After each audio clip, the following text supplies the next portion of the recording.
Yesterday, Gilbert Police Chief Mike Sorlberg did his first press conference, and it has been met with a lot of criticism. It was a long press conference. It was comprehensive. The questions that were asked by media were all, I thought, spot on. Really, they asked every question that I've been asking and that many of you have been asking.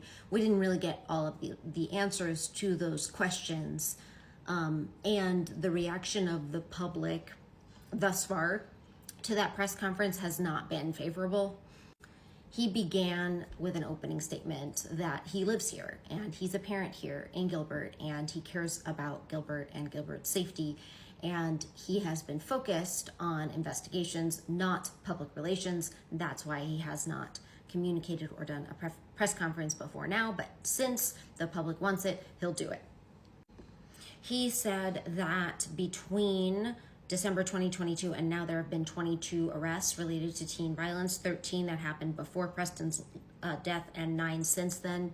He's then including Pinal County arrests and Mesa arrests. Those are not all Gilbert arrests. As I went through all the arrests yesterday that have happened since Preston's death, there were 8 of them, and they certainly weren't all Gilbert. He talks specifically about the August 18th in and out incident. This is the incident that we know the most about. We've got a video about. The GPD put out their photos for help identifying these people. This is the incident where this poor boy has been sent overseas to live with his mother because Gilbert failed to protect him.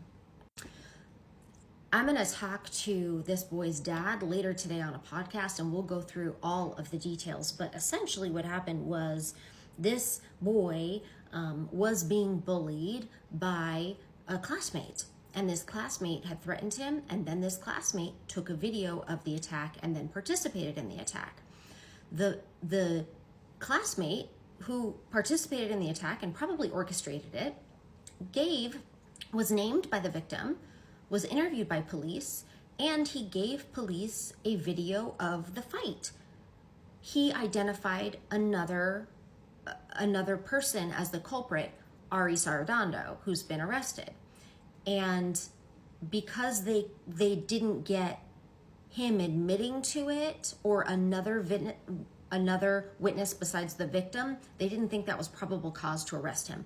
I don't understand that. I don't understand how, if a victim says this person that I know has been threatening me and beat me, that isn't enough for probable cause. That question wasn't asked, but that doesn't make any sense to me.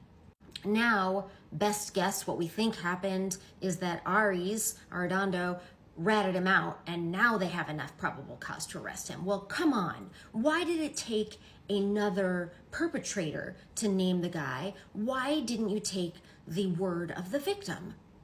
He also really skirted the question of parents have come out and said that they've sent you names, they've sent you crimes, they asked you to prevent crimes, they told you when violence was going to happen, you didn't do anything about it. And his answer was, number 1, we don't monitor the tip line 24/7. And number 2, nobody had mentioned Gilbert goons. Well, that wasn't the question. The question wasn't, why didn't you arrest?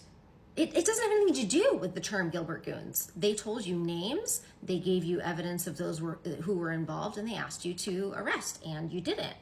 Sometimes you took police reports, sometimes you didn't. There was no detective that was assigned. One thing he did mention was authenticity is a big deal. Now, this has come up with the other attorneys that I've talked to. When you are looking at video and social media evidence, getting those documents, those screenshots, those videos authenticated, meaning that they are true, they are the source, they are not edited, they are not created, is hard. But you could always use that evidence as probable cause to arrest and then subpoena the actual source of Facebook or Snapchat to authenticate it later. And then if it was doctored, you could dismiss. The press conference was good. They asked a lot of really great questions. Why haven't you made arrests when you've got videos, and Mesa's making arrests much, much faster than you? He didn't really respond to that very well. It was clear to me that he wasn't really comfortable doing a press conference. He was nervous. He was coming in at a disadvantage because there was so much criticism already. Like, he's got such a hole to dig out of. He can't dig out of the hole at this point, but he tried. I don't think anybody at Gilbert is getting good advice on how to handle the situation. So they are nervous about saying the wrong thing, so they're saying nothing instead of getting professionals who tell them, this is what you cannot say, this is what you can say, and then they could show leadership and give the town some confidence, but that just hasn't happened. Somebody asked, has there been an internal affairs investigation? His answer was not yet, but he was open to it. He was not defensive about it, and he said that he almost looked forward to it because then they could see areas for opportunity for improvement even if nobody made any mistakes. That makes perfect sense, but we should have started it already.